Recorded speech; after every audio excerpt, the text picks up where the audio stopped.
ভাই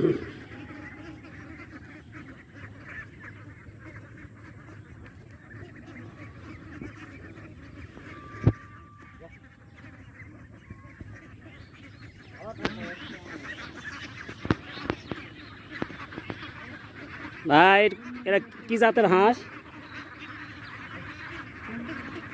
কি জাতের হাঁস ভাই এলা? ক্যাম্বেল। এই কয় মাস বয়স হলো?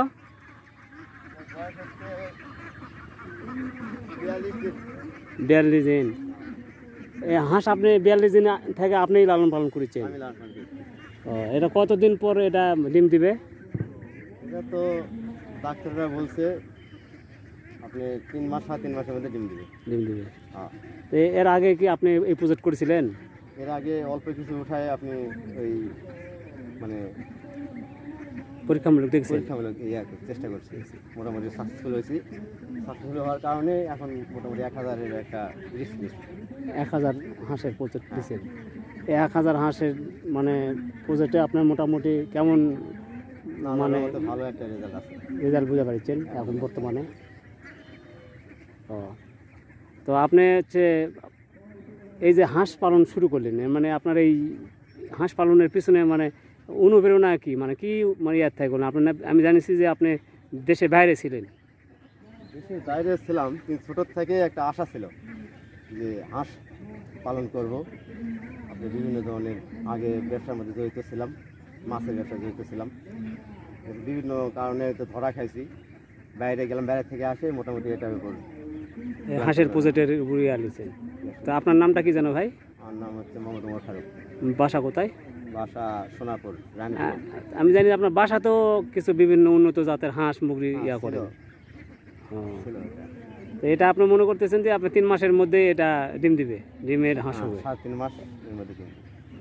এর মধ্যে মোটামুটি প্রতিদিন যদি ডিম দেয় তাহলে কতগুলো ডিম আসতে পারে? এখানে 1000 আছে, 1000-এর মধ্যে আপনার 200 পিস হাঁসা নেওয়া আছে। আর 800 পিসের উপরে একটা টার্গেট। প্রতিদিন 800টা ডিম পাবেন। এই প্রতিদিন এই হাঁসের পিছু খরচ কত হচ্ছে এখন বর্তমান? 25 দিন আছে, দিনে 5000। আর এখন এখন মোটামুটি 1500 মতো আসে। মানে খরচ কমে গেছে। আস্তে আস্তে খরচ কমবে না, এটা 1500-ই থাকবে? এখন এইরকম চলিতে যেহেতু বাইরে খাবার পাচ্ছে, বাইরে খাবার যখন বন্ধ হয়ে যাবে তখন আবার খাবার আবার খরচ বাড়তে হবে।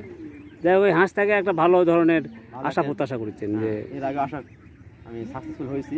হ্যাঁ, হওয়ার কারণে এরা তো মোটামুটি ভালো একটা আশা আছে আল্লাহ ভরসা। এর আগের প্রজেক্টও সাকসেসফুল হয়েছে মোটামুটি। আচ্ছা, ঠিক আছে। এখন মোটামুটি 1000 হাঁস আছে না? এই তাবুকারে আসেন, কতদিন থাকা লাগবে? তাবুকে থাকতে হবে এখানে আপনার এই যে বাইরে খাবার 14 দিন থাকে। বাইরের পজিশনের উপর নির্ভর করবে। এই যে আপনার হাঁস বাইরে চলে তাহলে ওই যে আপনার যে শিয়াল আছে, তারপরে যে বিভিন্ন ধরনের ঝামেলা হয়, তাই না? আপনার এই পাহারা দিতে হয়। কজন লোক আছে আপনার? 2 জন। 2 জন মিলে 2 জন মিলে কন্ট্রোল করি। রাতেও থাকতে হয়তো হাঁসের? রাতে ঝামেলাটা বেশি হয়, শিয়ালের অত্যাচার বেশি। ভাই আপনি কই থেকে আসলেন ভাই? আমি বাইরে থেকে আসলাম। আপনি কি হাঁসের প্রজেক্ট? হাঁসের প্রজেক্ট দেখে আমার ভালো লাগলো, কারণ আসলে যারা বেকার আছে তারা এরকম যদি প্রজেক্ট হাঁস মুরগি ইত্যাদি ধরনের যদি প্রজেক্ট করে তাহলে তারা বেকারত্ব দূর হবে, এখান থেকে কিছু আয় হবে, ফ্যামিলি সচ্ছলভাবে চলবে, আমরা বেকার থাকবো না। মানে নিজেরাই কিছু করিচ্ছে, এরাই বড় বিষয়। বেকার থাকলে তো ভাই আপনারা জানেন মস্তিষ্ক ঠিক থাকে না, বিভিন্ন অপকর্মের সাথে জড়িত হয়ে যায় ছেলেপেলে। তাই আমি ধন্যবাদ জানাই আমার এই ফারুক ভাইকে। এই ফারুক ভাই ইতিমধ্যে আমি দেখছি অনেক কিছু করছে ব্যবসা বাণিজ্য। এখন তিনি হাঁসের ব্যবসা করে বর্তমানে সময়টা এখানেই দেয়। আর যখন বেকার থাকতো তখন দেখতাম খালি মোটরসাইকেলে ছুটাছুটি করতো, সেখান থেকে বিরত থাকে। এখন বর্তমানে যে পরিশ্রম করতেছে ফারুক ভাই, ইনশাল্লাহ এই পরিশ্রমের ফসল তো মনে করেন হয়ে গেছে। যে আপনারা দেখতে পাচ্ছেন হাঁস প্রতিদিন যদি গড়ে ফারুক ভাইয়ের 800টা হাঁসি আছে বললো, যদি 700টাও ডিম পায় বা 600টা ডিম পায় ভাই আপনার তারপরে অনেক টাকা। তো এই যে বললেন টুল, এই টুল থাকবে ভাই। এখান থেকে যদি অন্য জায়গায় যাই মানে এটা কি বলবো, বাদালি মানে বাদার মতো টুল ভাই। মানে এটাকে মানে যে এর থেকে আরেক রাজ্যে আরেক রাজ্য থেকে আরেক যাবে, এটা ভাঙা করার দুনিয়া, এরকম ভাঙবে আরেক জায়গায় ঘুরবে।